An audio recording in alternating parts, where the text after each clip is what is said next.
Unaweza ukajiwekea akiba kidogo kidogo kila siku. Kwa mfano, kila siku unaweza kujitengea 20% ya mauzo yako kujiwekea akiba. Tutolee mfano shilingi 15,000 kwa siku ndo hela unaoipata.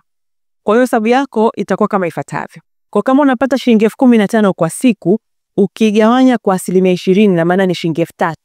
Ili kupata hesabu ya 20% katika shilingi 15,000 na maana unachukua shilingi 15,000 unaigawanya kwa 100, alafu unakuja kuizidisha kwa 20. Unapata shilingi 3,000. Kwa mfano huu akiba yako inakuwa ni shilingi 3,000 kwa siku. Mapato yako shilingi 15,000, kwa hiyo akiba yako kwa siku ni shilingi 3,000. Ikiwa katika wiki unafanya kazi siku 6, ni kumaanisha kusema kwamba ile shilingi 3,000 unaiweka kila siku kwa siku 6. Ina maana mpaka wiki iishe unakuwa na shilingi 18,000.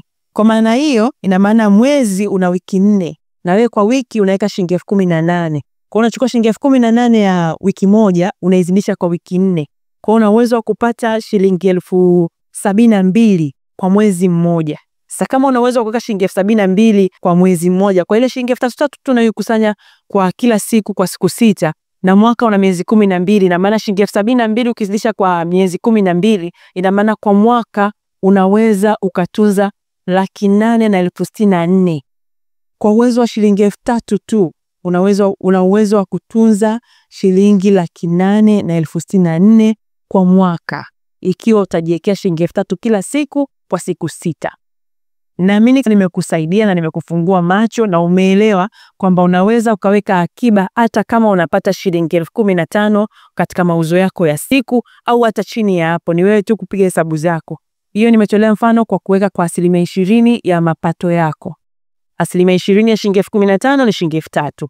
Kwa hiyo sasa ni wewe na uwezo wako na maamuzi yako utaamua ujiwekee kwa kiasi gani. Unaweza ukanipa maoni yako ya kama unaweka akiba au ulikuwa hujui swala lazima la akiba au unaweka akiba yako kwa namna gani. Unaweza ukashare na sisi kama wewe unatunza akiba, akiba yako unaitunza kwa staili gani, na unatunza akiba kwa siku au unatunza akiba kwa mwezi.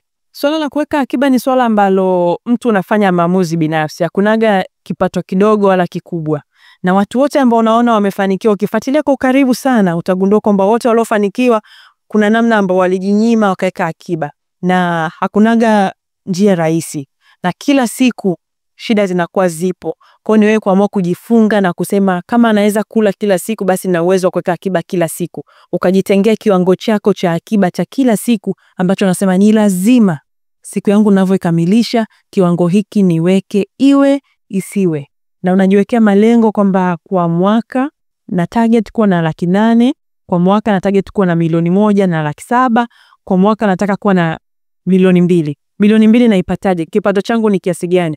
Unapiga hesabu zako vizuri kwa kutumia formula ya 20% au 10% kama kipato chako ni kidogo sana na unafika. Dada alisema kwamba aoni mafanikio na anapata shilingi 20,000 kwa siku. Shilingi 20,000 kwa siku akijiwekea kwa 10% na maana na shilingi 2,000 kwa kila siku ana uwezo wa kuweka shilingi 2,000. Shilingi 2,000 ukiweka mara 6 ni shilingi 12,000 kwa wiki. 12,000 ukizidisha mara 4 unaenda na hesabu hiyo mpaka kwa mwaka unajikuta ni hela ndogo utakuwa nayo, lakini ni akiba ambayo usingekuwa nayo. Hata ukiwa na shilingi 50,000 kwa mwaka ndio kipato chako kimekuruhusu hivyo. Kusudia kuweka akiba na akiba itakuja kukusaidia hapo baadaye kwa uzuri kabisa.